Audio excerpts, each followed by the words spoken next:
प्यारे देशवासियों, नमस्कार। आज मैं आपसे चर्चा करना चाहूँगा चुनाव के बारे में। जो देश में चुनाव होते हैं, चाहे वो लोकसभा के हैं या विधानसभाओं के हैं, हालांकि चुनाव तो पंचायत के भी होते हैं।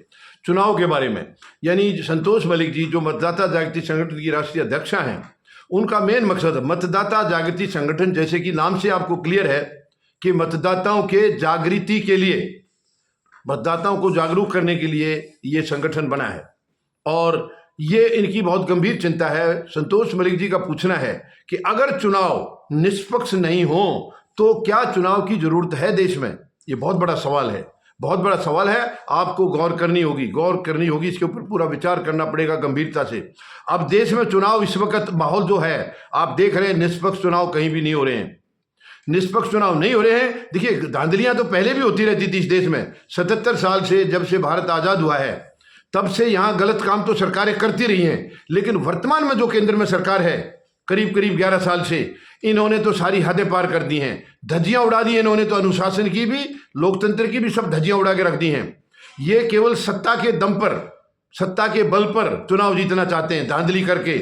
चाहे वो धांधली ईवीएम में हो, मशीन के अंदर, या धांधली वोटर लिस्ट में हो, कुछ भी हो।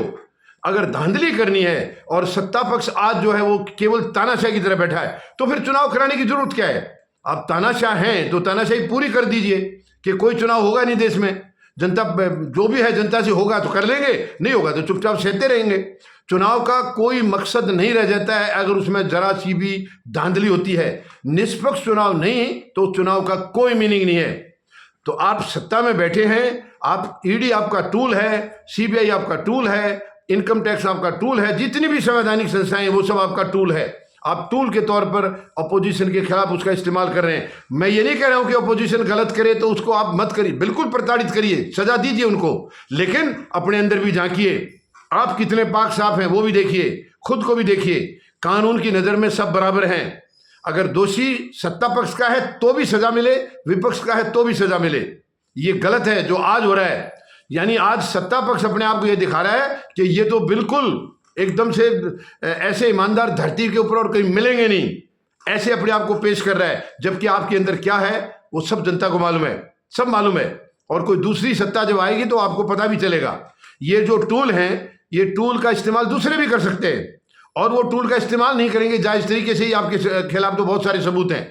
तो ये बहुत गलत बात है। कोई भी अगर चुनाव, देखिए, चुनाव हमारा वो लोकतंत्र की नींव है। ये सबसे बड़ा पर्व है लोकतंत्र का या प्रजातंत्र का सबसे बड़ा त्योहार हमारा है चुनाव। और चुनाव अगर निष्पक्ष नहीं हुए तो चुनाव का कोई मीनिंग नहीं रह जाता, कोई उसका औचित्य नहीं है, कोई उसका अस्तित्व नहीं है अगर निष्पक्ष नहीं है।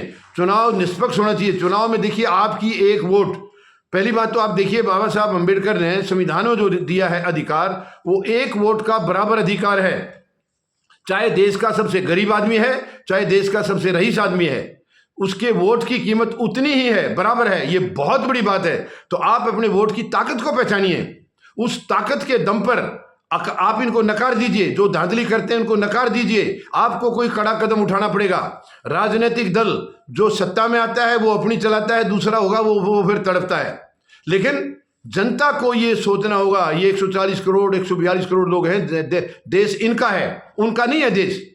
वो मुट्ठी भर लोग हैं, उनको हमें चलाना है, कैसे चलाना है ये हमारी मर्जी है। लेकिन ऐसा नहीं हो रहा है। आज देश में उल्टा हो रहा है। वो हमें पशुओं की तरह चला रहे हैं।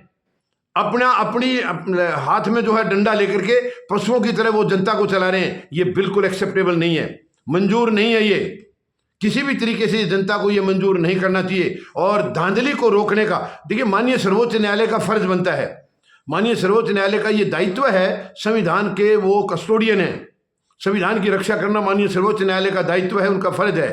लेकिन समझ में नहीं आ रहा है क्या कारण है, न्यायालय पर दबाव है या क्या है।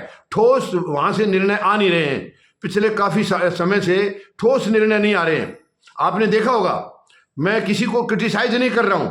माननीय सर्वोच्च न्यायालय के लिए या किसी भी अदालत के लिए मैं बहुत बड़ा सम्मान करता हूं, सब उनके लिए मेरे अंदर बहुत बड़ा सम्मान है। लेकिन जो चीजें वहां हो रही हैं वो दिखती हैं और वो गलत हो रही हैं, तो फिर उसमें तकलीफ होती है, पीड़ा होती है। अब पिछली मुख्य न्यायाधीश महोदय जो अभी रिटायर हो गए हैं, उन्होंने महाराष्ट्र सरकार के बारे में कहा था ये सरकार असंवैधानिक है, लेकिन फिर भी वो 2.5 साल चलती रही। जब सर्वोच्च न्यायालय कह रहा है कि वो असंवैधानिक है तो उसको बर्खास्त क्यों नहीं किया गया? ये बड़े बड़े सवाल हैं। ऐसे ही इलेक्टोरल बॉन्ड के लिए भी कहा था उन्होंने, ये मतलब वैध नहीं है, अवैध है। अवैध है तो वापस क्यों नहीं कराए?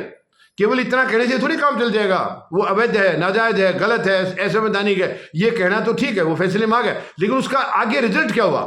तो ये सब चीजें, इस किस्म के फैसले अगर माननीय सर्वोच्च न्यायालय से आएंगे तो प्रजातंत्र कैसे बचेगा, लोकतंत्र कैसे बचेगा, और तानाशाही कैसे, ये इनकी जो सत्ता दल हैं उनकी तानाशाही कैसे जाएगी? वो तानाशाही जाने का एक ही तरीका है, माननीय सर्वोच्च न्यायालय को कठोरता से कदम उठाने होंगे, कठोरता से कदम उठाने होंगे। संविधान से बाहर एक कदम भी अगर कोई राजनीतिक दल रखता है उसको वहीं कटघरे में खड़ा कर देना चाहिए, उसको वहीं पर सजा दी जानी चाहिए, उसको उसका दंड दिया जाना चाहिए। अगर ऐसा नहीं होगा तो इनके ऊपर सत्ता पक्ष में तो जो मठाधीश हैं ये तो तानाशाह बन के बैठेंगे। अगर माननीय सर्वोच्च न्यायालय की तरफ से कोई डंडा नहीं चलेगा तो ये किसके रोकने से रुकेंगे? ये रुकने वाले नहीं है। तो मैं आखिरी में बल्कि जनता से निवेदन करता हूं, संतोष मलिक जी भी ये कह रही हैं, हमारा फर्ज है, जनता का 142 करोड़ लोगों का फर्ज है, हम सड़कों पर आए और मजबूर करें सरकार को भी, माननीय सर्वोच्च न्यायालय को भी, कि अंधेरगर्दी यहां नहीं चलेगी।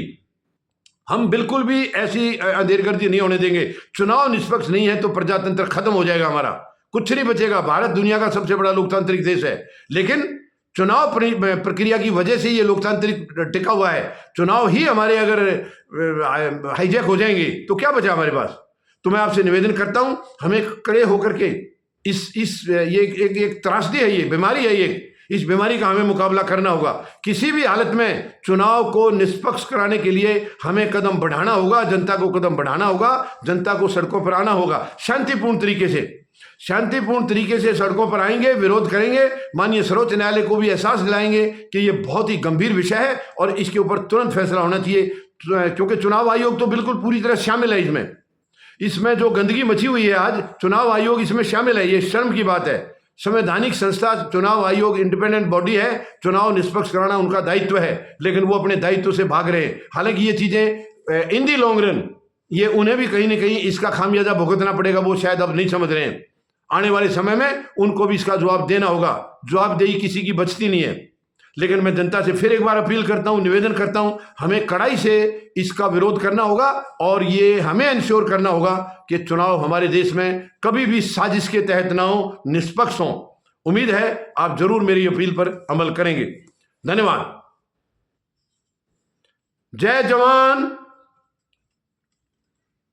जय किसान, जय हिंद।